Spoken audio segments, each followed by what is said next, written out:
Hello, I'm Bonnie Maslow, and I'd like to speak with you today about intellectual freedom and the digital divide. So let's start with what exactly is the digital divide? Well, the digital divide is a term that was first used in 1996, and Merriam-Webster's definition was it's the economic, educational, and social inequalities between those who have computers and online access and those who do not. Now, there are several definitions.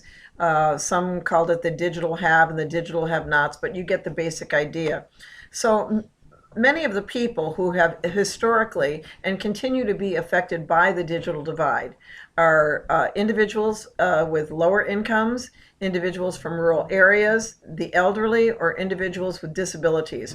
And other factors that have been shown in studies include racial factors and educational levels. So some of the problems why there is a digital divide, a lack of computer, a lack of a tablet, lack of computer access, lack of internet access or broadband access, a lack of digital literacy, lack of website interoperability for assistive devices, and then of course there's digital complacency, people that just are not interested in getting involved.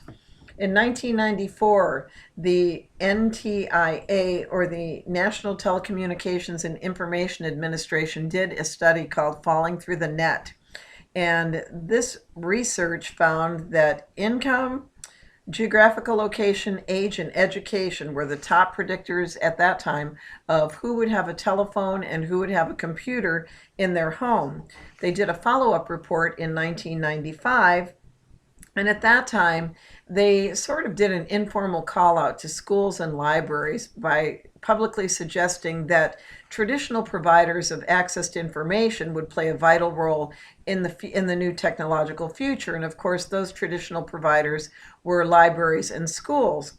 So that demonstrated, of course, the importance of libraries and schools in the community. However, it also created a bit of a burden of expense because that meant computer equipment would have to be purchased, maintenance costs would have to be incurred, and of course, connectivity charges.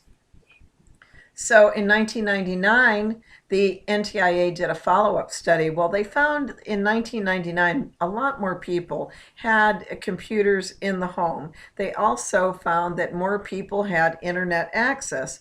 However, there were still large gaps in certain segments of society, and education and income seem to be the driving factors in that digital divide, which seemed to go in a continual circle.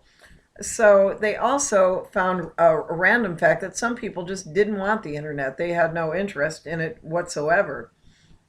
Well, the results from these two surveys and other studies and reports prompted the government to take action. So in 1996, the Telecom Act, or the Telecommunications Act, directed the FCC to implement a funding mechanism for schools and libraries, and this became known as E-rate.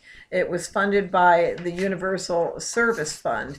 And what E-rate does is it provides telecommunication services, internet access, and internal connections, meaning the equipment to deliver the services, to eligible libraries and schools. However, there are many aspects that are not covered by E-rate, which would be upgrades, hardware, and different things involved with technology. It also didn't cover personal computers.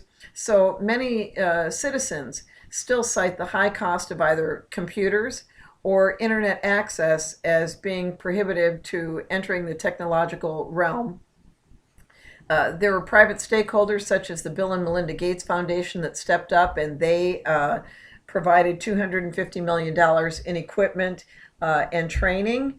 And other corporate sponsors also provided funding. In 2013 and 2012, a census study was done, and that showed that 25.2% of households did not have internet. In 2013, showed an even larger increase, but of course, a lot of that is due to mobile devices, cellular telephones, smartphones, mobile technologies. People who couldn't afford computers were now able to access the internet with their telephones to connect with social media and whatnot. So There are gaps still, although many people now have more electronic devices.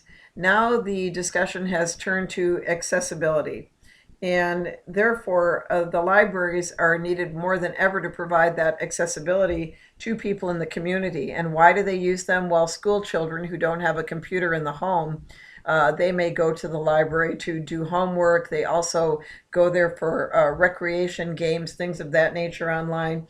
And adults use library services and Wi-Fi to look for jobs, post resumes online, get important government information, maintain social contacts, and things of that nature. Because let's face it, in today's digital age, many things you can only do online. So it's very important that this divide or the gap be closed so that people can be inclusive intellectually and socially in society. So digital literacy skills for some are still lacking, and the lower socioeconomic groups are at a digital disadvantage. And of course, let's talk about people with disabilities. Well, assistive devices cost a lot more money, and therefore they may be cost prohibitive. Also, individuals with disabilities sometimes are often frightened of being stigmatized by their disability. So these are factors that affect them. You may also find groups that have computer anxiety or fear of using the computer, and this becomes part of their educational level because they are unfamiliar with it. They have not had exposure to it. The elderly, for example, it's been a long time since they've been in school, so unless they're going to take a class at the library or a community center, they may not be exposed to this technology, although it can vastly improve their quality of life now and in the future. So bridging the metaphorical digital divide, it has to be a multi-pronged effort because there are so many different aspects to it. It's not simply about a lack of equipment or a lack of internet. There are a lot of economic, social, and political factors that are also involved with getting people connected. So information access, information use and sharing, and information dissemination, these are all important things that, should be available to everyone. And this is part of the argument with the digital divide and closing that gap, that everyone does not have equal access to information they seek. And in today's world, people are not only seeking information, people are information creators. People are creating content. So it's very, very important.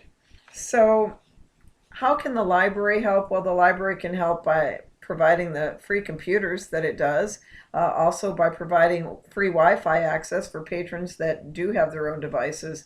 It can help teach people about safe internet use, safe use of the computer, how to learn to navigate valuable resources such as information databases, and how to join the digital revolution, as it were. So I have some questions for discussion that I would like you to ponder, and I look forward to answering them. The first question that I came up with is pretty simplistic, but yet it's all-encompassing. Why worry about the digital divide? Well, I guess if it doesn't affect you, and you're one of the people who you have a computer and you are connected, you may not be worried about it, but there are plenty of other people who may not be as lucky as you. So why worry about it? What's the importance of it in society and in your community in general? Secondly, I read a very short, disturbing article while I was researching this topic, and it stated that 89% of Native American libraries don't have broadband access. So I was wondering if you can name other groups who face similar barriers. Remember, I talked about people that are in rural areas that may not have broadband access. People that, may not have any access at all. This is definitely a factor to think about.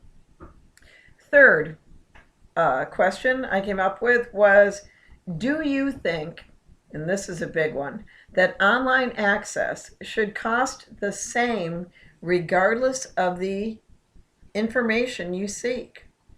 Uh, I'm sure that we're always bombarded with commercials about faster connectivity speeds for a fee.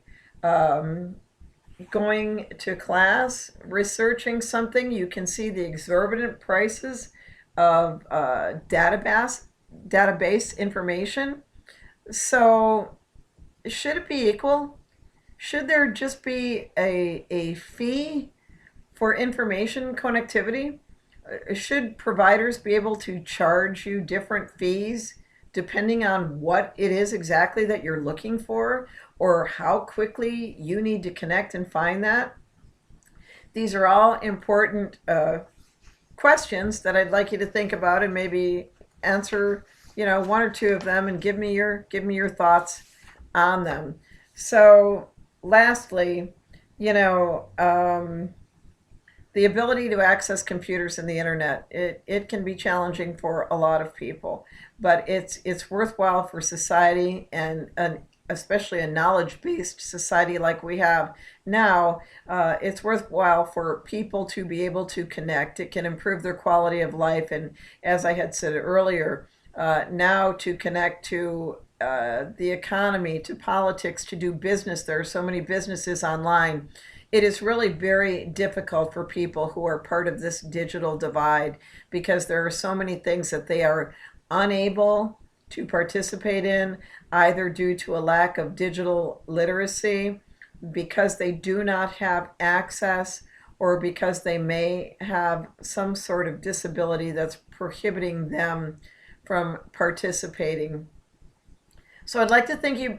I'd like you to think about this, and I'd like to thank you for listening. And I look forward to hearing all of your lecture presentations. And thanks very much.